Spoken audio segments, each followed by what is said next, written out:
alhamdulillah dia lepasnya gampang dari arwahnya, dia langsung larinya ke sana.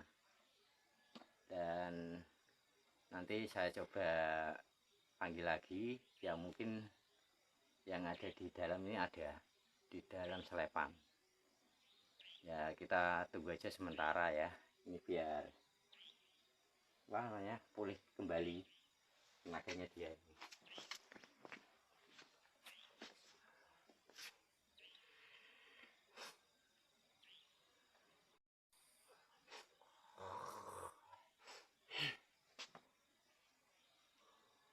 Gimana? Udah rasa enak ya.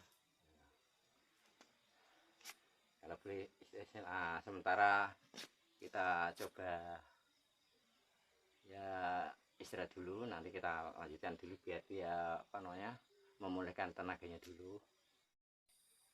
Ini ya, dalam perjalanan penelusuran malam ini, penelusuran jejak misteri alam gaib yang saya coba telusuri di desa Hilak Kesambi ya.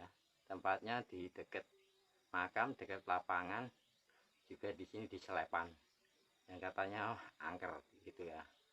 Wes ya, sekian dulu dari kami, nanti kita lanjutkan kembali yang masih di sini.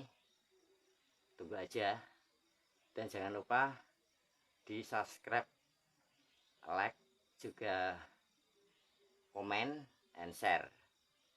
Sekian, wassalamualaikum warahmatullahi wabarakatuh.